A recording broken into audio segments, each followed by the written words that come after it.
The classroom of the future is kitted out with all the latest in high-speed computer technology, complete with wireless floating modems, wireless floating pens, and wireless floating clap-activated fruit ripeners. All powered by British Petroleum Dead Ocean H2O. Aiming to achieve almost 60% of our targets for carbon net neutrality by the year 2268.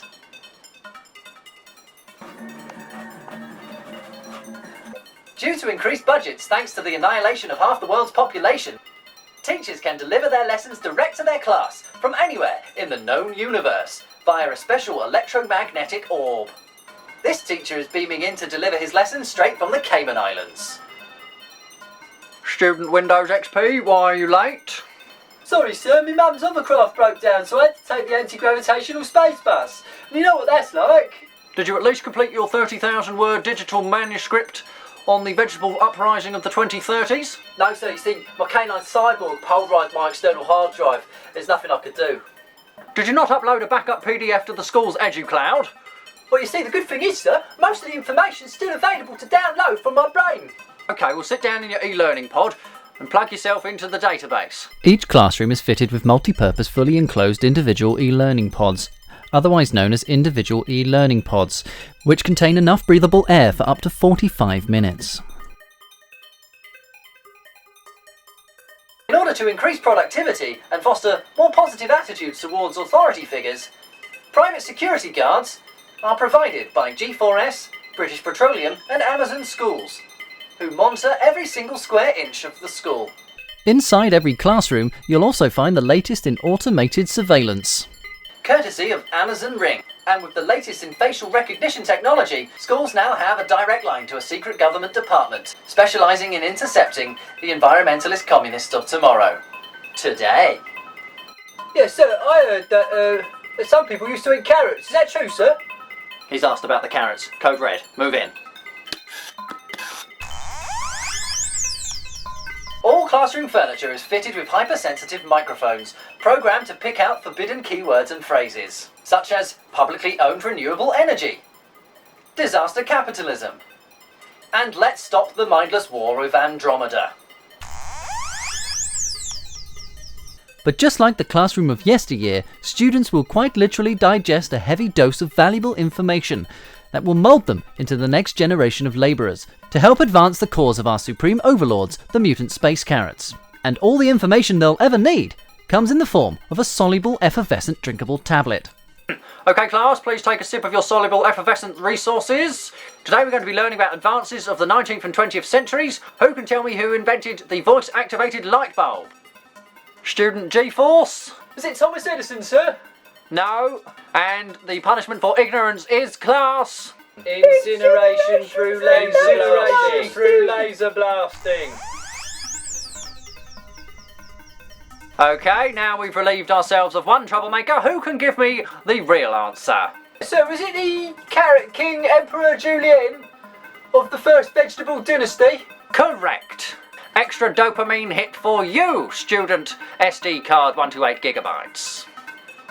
OK class, if you can all attach your 4D virtual headsets, I'm now going to split you all into groups. OK, and in your groups you're going to design a multifunctional recreational building for use on the new moon colony. The group with the winning design will be selected for transportation to the Elon Musk Memorial Colony, where you will be rewarded with a lifetime of unforgiving back-breaking labour. The rest of you will be terminated with immediate effect. The classroom of the future is a hive of e-learning activity. And with schools now running from 5 AM to 10 PM, students will never want to leave the premises. Largely because owing to the melted ice caps, school is now situated on top of a mountain peak, just out of reach of the poisoned seas. So that's just a little taster of what to expect in the classroom of the future tomorrow. Today. But that's quite enough from the future. Let's head back to the past to continue the presentation. Over to you, Liam.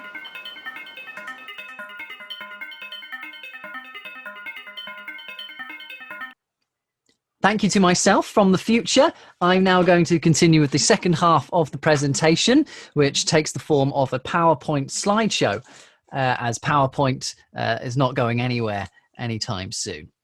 So let's dive straight in, shall we? The classroom of the future. Let's have a little look at that in more detail. That's not my slideshow. Sebastian, what's happened to my slideshow? You deleted it. What? Why? But by accident. So what's this? You made a new one. You made a new one. How? How did you make a? You made a new one from memory. Right. No, that's fine. That's fine. That's fine. So I should have mentioned I have my unpaid intern Sebastian with me here. He normally just handles my emails. I put him in charge of my laptop earlier. That was a mistake. I'm gonna. That's fine. No, it's fine. It's fine. That's fine. We'll just continue. Okay. So, what can I see in the classroom? That's from Sebastian's. He's just observing what you can see in the class. Let's see what Sebastian can see in the classroom. Canine cyborgs. Okay. Okay. Well, yes. No. That's yes. Robots are certainly going to take a big part in the future of the classroom. That's for sure. And canine cyborgs, they'll certainly they're more likely to help with your homework than to eat it. So there is that. Wall-to-wall graph paper. That's just again Sebastian's observations. Yes, I mean it is futuristic looking, and also very useful for all kinds of lessons. Growing food in the classroom. That's certainly going to be something we're seeing more of in the years to come.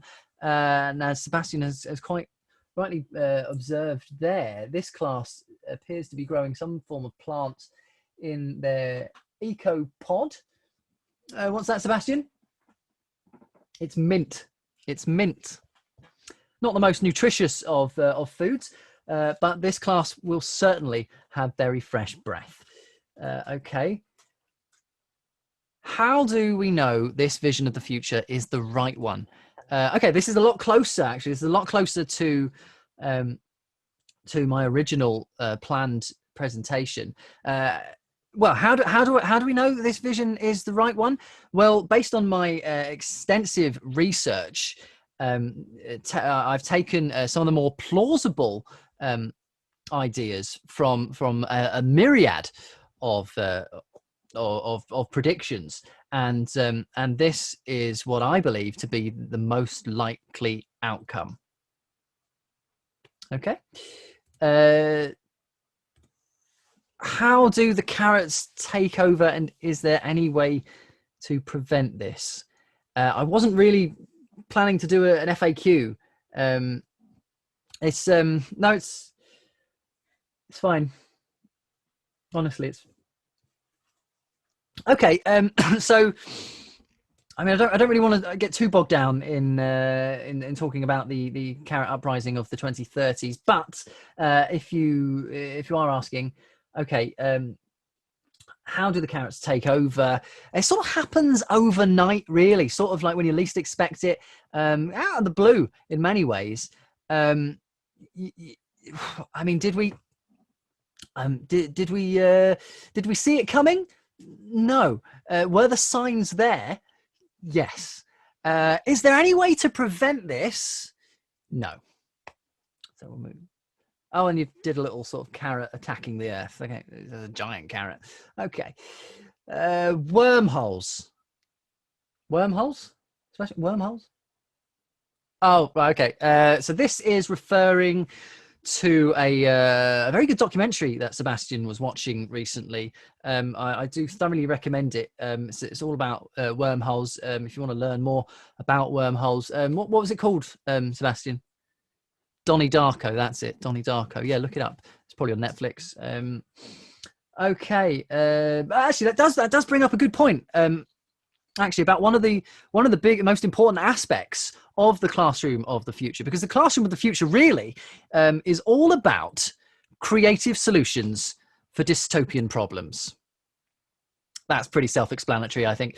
I'll just leave that there for you. Will the future will the future Welsh curriculum still include the Tudors and the Nazis? Okay, so what I think Sebastian's referring to here is with the carrot uprising of the 2030s. Are the carrot overlords going to be dispensing with popular subjects such as the Tudors and the Nazis? And my answer to that is probably not. Are the carrots going to replace the entire curriculum with a limited view of history through the narrow lens of the current ruling classes? It's hard to say, but as far as I'm concerned, the Tudors and the Nazis aren't going anywhere. Okay, and Henry VIII, Adolf Hitler, and that's Sebastian's dog. Why is there a picture of your dog? It was his birthday. Yeah, I can see. Did he have a nice birthday? Good. I think we'll wrap it up there, to be honest. Okay, thank you for joining me for my presentation. I hope it's been as informative and as educational as you'd like it to be. That was my vision of the future. Thank you very much, and thank you to Sebastian also for helping me out at such short notice. And many happy returns to Sebastian's dog. Okay, thank you very much. I've been Liam McKenna, and this has been the Classroom of the Future.